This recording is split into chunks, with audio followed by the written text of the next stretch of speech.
Assalamu alaikum everyone, and welcome back to the Bitcoin update today. On Discord, I've been talking about how Bitcoin is looking really good, and if you're not in Discord, comment Discord and I will give you the invitation link. We've actually even been taking a bonk for absolutely free when I actually recognize that Bitcoin is finding amazing support. And by the way, this is what I said yesterday, that the weekly closing on Sunday, basically, so yesterday was Monday.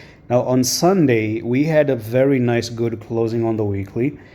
And also on the general, I've actually updated. So these are the updates that I really want you not to miss. And that's why Bitcoin is really going to, Discord is going to be useful to you. Bullish divergence everywhere could be the end of the dump.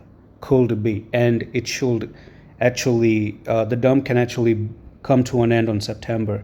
Now, speaking of September, since we don't have a date, maybe that Sunday, 2 days ago, was the end of the dump, and I actually started getting into trades on the private. We're actually 8% up so far at the moment, so we haven't missed any move that Bitcoin has produced. We're going on sync.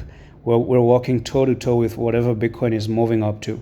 So the thing is that at least for now, long story short, I'm going to shift on the 1 hour time frame, and I see that Bitcoin has the ability of moving up to this target, which is $61,000.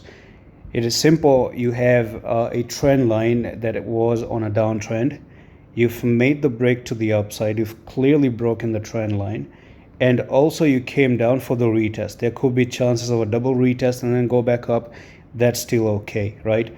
Worst case scenario for Bitcoin now is going to be $52,000. So if you do end up losing $52,000, then this could actually become a bit bad. Okay, so my take is that we can actually see Bitcoin climbing up to that 61K and actually helping altcoins moving up along.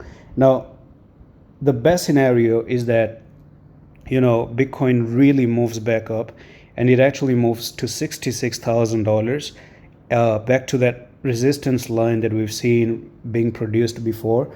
So if I do go back into the daily time frame, not the 3 months, but actually speaking of the 3 months, not 3 months, or I think it's actually 6 months, I guess. Yeah, on the 6 months, we do have like these 3 white soldiers. So that actually tells you on the highest time frame that crypto actually is in an uptrend. Is the candles show a continuation to the upside. On a 6 months chart, that actually means for the next 6 months, we might be looking at Bitcoin continue to rise all the way to the upside. So that's one little bit of a clue that we have, that the base and the foundation is actually very strong. So what I wanted to talk about and show you is that on the daily time frame, it could be much better that we see Bitcoin back up to that trend line one more time, and eventually in October break it for good, right? Q4 is going to be amazing. It has always been amazing. September was bad, and hopefully that was the end of it, because from here chances are we really push up and we see the coolest 3 months, the last 3 months of the year becoming really amazing. I've told you before, and I'm going to say this again, I'm just giving crypto 12 more months to do something, and in 12 months we're about to see crazy things. That's just my own personal opinion, okay? No financial advice is here. Could be totally wrong because I don't control the market, but good chances we see 12 months being amazing. So that's all for the video, and I'm going to see you in the next one. Love, peace.